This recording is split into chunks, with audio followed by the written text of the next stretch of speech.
Assalamualaikum warahmatullahi wabarakatuh, pemirsa Challenge Politik Jalan dimanapun Anda berada. Senang sekali saya membawa kabar gembira untuk Anda semua dan mengajak ke ruang visual untuk bersama-sama kita berdiskusi atau berdialog bersama talenta politik terbaik Jabar 11 tentu saja, yang namanya sudah makin kokoh memuncaki klasmen. Seperti apa hasil survei untuk para talenta politik Jabar 11 yang akan melenggang ke DPR RI. Saya akan mempertemukan Anda semua pada saat ini bersama Raden Haji Holil Aksan Umarjen. Assalamualaikum Pak Haji. Waalaikumsalam warahmatullahi wabarakatuh. Makin kokoh memuncaki klasmen. Alhamdulillah. Daramang, Darayana, Sampurasun. Rames. Kenapa saya mengawali dengan kata-kata makin kokoh memuncaki klasmen? Karena saya mendapati bocoran survei di akhir-akhir ini yang memang masing-masing mempunyai survei yang memang tidak jauh berbeda.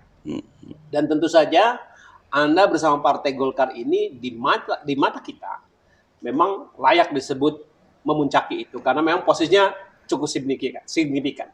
Apakah gambaran kami di luar ini seperti juga yang Anda terima? Boleh digambarkan barangkali seperti apa petanya hari ini? Oh ya, alhamdulillah. Saya menerima lah beberapa bocoran ya, survei dari lembaga survei nasional yang tidak saya bayar, bukan juga yang partai bayar ya, bukan juga capres ya yang bayar, tetapi ini kan survei faktual. Dan mereka butuh data ya, ini. Karena mereka membutuhkan data peta politik nasional yang disurvei itu kan capres, terus partai politik. Di mana partai politik di 7 besar lah. Dan para calon legislatif DPR RI. Itu yang menjadi sasaran dari karena itu yang mengisi peta politik nasional. Ya.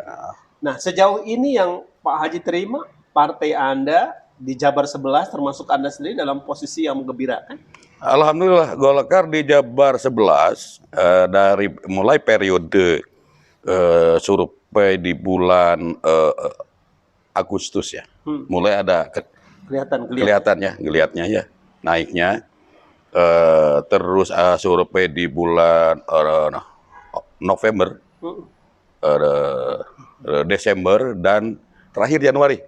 Kemarin yang terbaru ya? Yang terbaru. Dan itu sangat memuaskan? Sangat memuaskan. Setelah Anda melakukan kerja politik ya? Ini lihat daripada parpol Golkarnya sendiri udah di posisi 2 di bawah Gerindra dengan margin yang sangat tipis, di bawah 1%. Jadi Jabar 11, jadi Golkar hampir juara lah gitu ya. Tapi salah posisinya masih di kedua setelah Gerindra, selanjutnya ada PKB, ada PDIP dan PKS ya. PAN biasalah. Yang seperti biasalah itu berbagi kursi. Saya menyebut Gerindra dan beberapa partai lain juga berebut dalam kompetisi kursi lebih dari 1 rakyat. Nah, posisi Golkar sendiri sebenarnya menargetkan berapa? 2, 3 atau masih tetap di komitmen pertama? Setelah survei secara personal caleg DPR RI, di mana alhamdulillah dari beberapa lembaga survei saya menempati posisi tertinggi secara popularitas dan elektabilitas. Ya di bawahnya lah kan Gerindra, teman-teman dari partai lain ya, partai Golkar dan partai lain. Saya optimis lah 2 kursi. 2 kursi ya. Mudah-mudahan 3 kursi. Ini pertandingan Gerindra dengan Golkar ya. Berebut kursi. Apakah nanti syukurnya 2-2 atau 3-1? Ya mudah-mudahan lah. Bisa 2-2 lah, ya kan. Kemudian yang menarik ini ketika kita melihat realitas lapangan, memang yang paling fighting dari sisi atribut pelaga kampanye, Anda ini rupanya masih bertahan sampai di ending ini. Karena 3 punya orang, Anda masih punya 6. Jadi 1 berbanding 3 gambarannya ini. 1 orang Anda 3. Sampai kapan ini mau dipertahankan? Ini kan banyak yang pasang baliho, bukan hanya inisiatif saya dan tim, tapi kan banyak simpatisan yang ikut juga, yang minta mentahannya mereka cetak sendiri. Saya pasang. Pasang. Kan variabel saya kan banyak. Saya kan bukan pejabat ya. Bukan pejabat yang bisa hanya mengkondisikan jajaran-jajaran melalui jabatan. Kalau ini enggak, saya ini pure masyarakat. Jadi ada dari keumatan karena memang saya rahim dari keluar dari rahimnya santri, para kiai kan, ulama. Ada juga dari dari sisi usaha, alumni haji, umroh, kan dari tahun 85 ngurusin jemaah terus-terusan sampai sekarang. Alumni-alumninya sudah terbangun, ya kan? Sudah. Dan belakangan ini Pak Haji ini lebih kelihatan intens di majelis-majelis taklim. Kenapa lebih memilih ke sana? Oh iya, ya di sana kan titik kumpul ya. Dan saya juga mencari cara bagaimana saya bertemu dengan masyarakat di tempat yang tepat dan waktu yang tepat. Kebetulan kan keluarga saya membuka banyak majelis taklim, ya pengajian, ibu-ibu, bapak-bapak, ya semua. Dan alhamdulillah sekarang hampir tiap hari ini keliling terus ya? Undangannya terus ngantri ini. Saya diundang, Pak, bukan kampanye. Iya, diundang dan mengisi pengajian. Kan? Mengisi pengajian karena memang awalnya saya nggak pernah dakwah, nggak pernah karena tidak boleh lah. Saya berdakwah, saya harus tahu diri lah level ilmu saya di mana. Tapi ketika dipaksa untuk naik podium ya. Ya mereka boleh katanya ikut pengajian. Kan gitu, datang asal ngaji. Alhamdulillah. Ya alhamdulillah, ya ngaji aja, tapi nggak kampanye lah.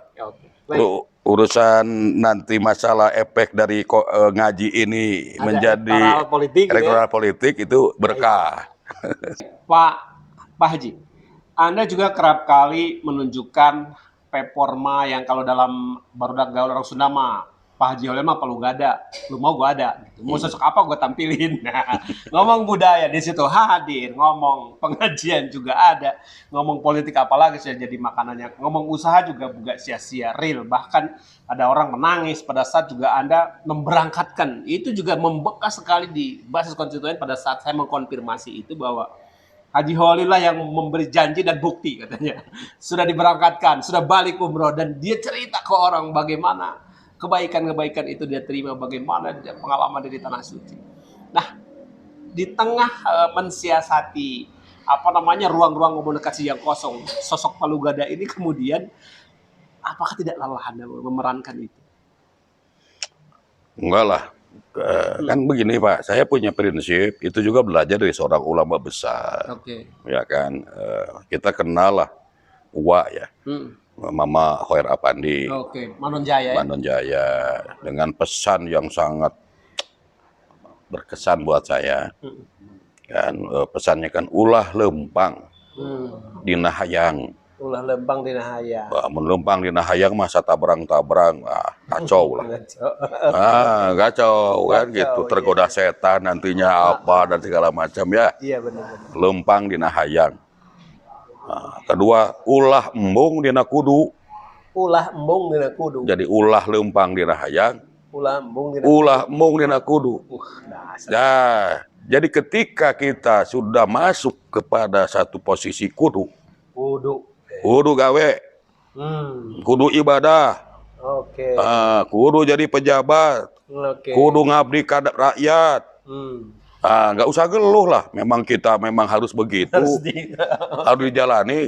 Kita kudu berjuang sekarang masuk ke arena politik, kudu, nggak usah ngeluh, nggak usah ini, jangan merasa capek, lelah, karena kita sudah seharusnya begitu. Jadi begitulah, saya jalani. Dan artinya bahwa Anda tidak pernah mengecewakan satu komunitas dengan positioning diminta. Pak Haji, udah ngasih ya, cek peribahasa dari tipe pencak silat gitu. Ya alhamdulillah lah. Kebetulan kan saya bukan tipe orang yang suka membaca, menghafal. Tapi alhamdulillah saya diberkahi lah.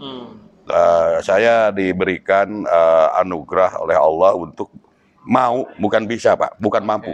Untuk mau berpikir. Mau berpikir ya. Iya kan, mau berpikir. Sehingga belum tentu yang saya omongin itu sama dengan yang mereka baca. Banyak yang tidak ada dalam bacaannya, tapi saya omongin atas dasar apa yang saya pikirkan. Ya kan dulu kan Nabi Ibrahim juga kita seperti ini punya tauhid berawal dari tapakur ya. Berpikir. Kita juga sekarang menikmati malam yang terang benderang. Caang ini buah daripada orang berpikir lah. Karena ada lampu. Seorang Thomas Edison ya yang nggak tahu digelarnya dokternes atau profesor juga nggak tahu. Tapi setidaknya beliau adalah orang yang berpikir yang mampu membuat peradaban caang ya gitu kan. Dan kita penikmatnya itu orang berpikir. Sekarang ke Mekah dulu 3 bulan, 4 bulan, sekarang bisa 9 jam. Ini buah daripada karya besar orang yang berpikir. Kita nggak tahu tuh Robert Einstein itu dengan rumus kecepatannya, iya kan? Iya. Rumus kecepatan pesawat, ya kan? Pesawat ruang angkasa, mobil, motor itu kecepatan. Iya. Itu kan orang yang berpikir yang kita menikmati. Buah-buah orang berpikir. Makanya saya alhamdulillah sekarang suka berpikir. Walaupun belum tentu saya mampu untuk menemukan pikiran-pikiran baik. Setidaknya suka berpikir lah. Makanya hari ini saya mengajak kepada masyarakat Garut, Tasik. Kalau Garut mau maju, masyarakat mau merubah nasibnya, mari berpikir. Karena dengan berpikir, optimis kita akan berubah. Ya kan? Bukan perubahan. Berubah nasib. Berubah nasib. Pak Haji, perjalanan majelis to majelis Anda jalani, kemudian juga yang terpenting adalah Anda juga punya simpul-simpul massa yang secara gerakan politik juga saya banyak mendengar PK-PK di Golkar ini juga lebih banyak mengenal Anda. Apakah juga Anda masuk di situ? Saya dengan pendekatan kan dengan hati, Pak. Terutama yang dengan para struktural di partai ya? Di partai, PK, PD itu kan satu rumah. Satu rumah, oke dulur salemur lah kan. Garut, Tasik kan salemur, Pak. Satu rumah kita kan Golkar kan. Apapun saya sekarang orang Golkar. Jadi pendekatan dengan hati juga dengan rasa. Kalau memang tidak ada rasa di rumah sendiri, gimana kita bisa menebar rasa kebaikan di luar? Jadi dengan para PK dan saling ini udah komitmen mah. Saya mah nyaah seluruh PK-PK, PD, garda terdepan Golkar, ya kan, sebagai mesin politik terdepan, ya. Saya harus support dan harus ada rasa. Dan mereka saya semangati, saya motivasi mudah-mudahan ke depan para pengurus Golkar sampai ke bawah, di mana saya jadi, saya bisa merawatnya dengan baik. Mereka saudara-saudara saya. Walaupun mereka tidak mendukung saya, nggak apa-apa. Nggak apa-apa, ini urusan politik. Yang penting kita bersatu. Akur lah ya. Kita bersatu. Selain bersatu, bersaudara. Dan yang paling penting adalah bersepakat dengan nomor 4 ada win-win solution kan ke depan. Itu selalu yang Anda tawarkan. Saya menawarkan begitu. Tanpa ajakan ya alhamdulillah dengan sukarela lah. Mereka datang dengan hati, saya juga menerima dengan hati. Selalu ada solusi di balik. Selalu ada solusi. Menarik ketika Anda selalu menggelorakan kalau jiwa santri otak menteri. Saya berharap ini ke depan SDM Garut itu harus dibentuk, dipersiapkan ke depan yang SDM berkualitas untuk memajukan Garut tanpa melupakan pemberangkatan. Tanpa melupakan jiwa-jiwa Garut itu sendiri sebagai SDM yang berhati santri. Tetapi jangan berotak lokal terus, harus berotak nasional. Makanya simbolnya menteri ya? Menteri, jadi nggak SDM Garut, SDM hebat-hebat, berhati santri, berotak menteri, ya, nasional, kuning lah kan gitu. Kuning lah. Dasar. Itu juga menjadi jualan komoditi politik. Jualan, ya kita ini apapun juga ya harus memang memotivasi, memberikan pesan moral. Karena dari situlah berangkat bahwa kita bagaimana punya konsep kerja untuk memulai Gagasan besar untuk Garut ini dengan tetap tanpa menghilangkan kesantrian kita, tetapi kembangkan wawasan dan pengetahuan yang berlevel menteri lah. Oke. Baik, kita saya ingin masuk ke pertanyaan terakhir dan ini juga semacam bukan apa ya, untuk meyakinkan bahwa saya tahu Anda juga punya banyak barisan yang nyaring di hampir di seluruh penjuru di Jabar 11 ini.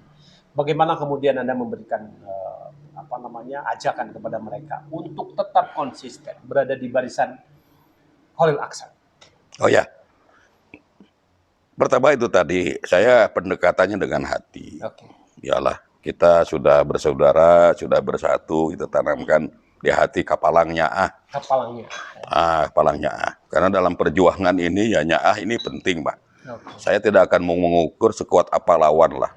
Ya kan seberat apa lawan nggak bakal ditimbang, tingginya lawan nggak bakal diukur, Pak. Okay. Yang saya pikirkan adalah barisan di saya sendiri, di internal saya sendiri, bagaimana saya merawat mereka, hati mereka, pikiran mereka, perasaan mereka. Dengan apa? Dengan tujuan yang jelas. Untuk apa saya nyalon ke DPR RI? Tujuannya apa? Kan mereka, saya kasih tahu, saya menuju DPR RI bukan karena mau mengejar jabatan. Karena belum tentu jabatan ini mendatangkan kemuliaan. Ya kan? Saya berjuang ini adalah untuk satu tujuan mulia sesuai dengan visi misi saya. Ya kan? Bagaimana Garut berubah lebih cepat, maju lebih cepat sesuai misi dan visi saya. Melalui jabatan politik di DPR RI. Yang nantinya kebijakan ya balik. Ke kebijakan. Karena Garut itu akan sangat lambat berubah kalau melalui jabatan politik lokal di tingkat kabupaten atau provinsi yang sangat strategis. Berubahnya ini Garut kalaupun itu mau melalui jabatan politik di tingkat nasional. Termasuk Anda juga masih konsisten mengawal pemekaran. Ya, nah itulah. Jadi Garut, politik ya? janji politik Garut harus diperlakukan adil oleh pemerintah pusat. Adil keuangan, adil kewenangan. Garut tidak diperlakukan tidak adil oleh pusat. Luas Garut ini, wilayahnya luas. Jumlah penduduknya banyak, semakin bertambah duitnya kecil, ya kan? Ya, sulit makanya harus ditambah. Cara menambah duit itu dengan pemekaran. Kalau Garut 3 kabupaten, APBD-nya nambah. Ya, minimal untuk 3 kabupaten. Minimal untuk 3 kabupaten. Seperti desa lah, kalau desa dimekarkan, dulu dana desanya 1 miliar, bisa nambah 2 miliar. 2 miliar. Itu dana dari pusat. Garut diperlakukan tidak adil dibanding dengan Banjar, Pangandaran, dengan Tasik, dengan Bandung. Kita ketertinggalan. Enggak orang Garut. Selama ini kita diperlakukan tidak adil, maka saya berjuang melalui perjuangan politik ke DPR RI untuk memperjuangkan keadilan untuk masyarakat Garut dan tentunya keadilan untuk pembangunan kemajuan Garut. Itu. Baik, Pak Haji. Luar biasa pemirsa Challenge Politik Talent dimanapun Anda berada. Saya berbincang ini memang tidak lama, tetapi secara substansial kita bisa melihat dan bisa kembali mengukur sosok yang ada di hadapan saya ini memang multi talenta dari sisi politik. Kemudian memang benar sebagai sosok politisi yang layak menjadi pilihan, bukan alternatif, tetapi menjadi pilihan utama karena segudang prestasinya dipersembahkan hari ini, kemudian berjanji untuk membawa menjadi suara kita semua di masyarakat Jabar 11, terutama Kabupaten Garut yang dikatakan selama ini diperlakukan tidak adil. Pemekaran menjadi 3 kabupaten, ya, 3 daerah otonomi menjadi salah satu tekad kuat dari Bapak Haji Holil Aksan. Tetap bersama Challenge Politik Talent, kita selalu bertemu dengan para talenta politik. Dari mimbar ini, dari kesempatan dialog ini, saya undur pamit. Terima kasih atas kebersamaannya. Terima kasih Pak Haji. Kuat, sukses, dan dilantik nanti. Dilantik. Amin. Amin. Amin. Ya Allah ya Rabbal Alamin. Bila itu ya, wassalamualaikum warahmatullahi wabarakatuh.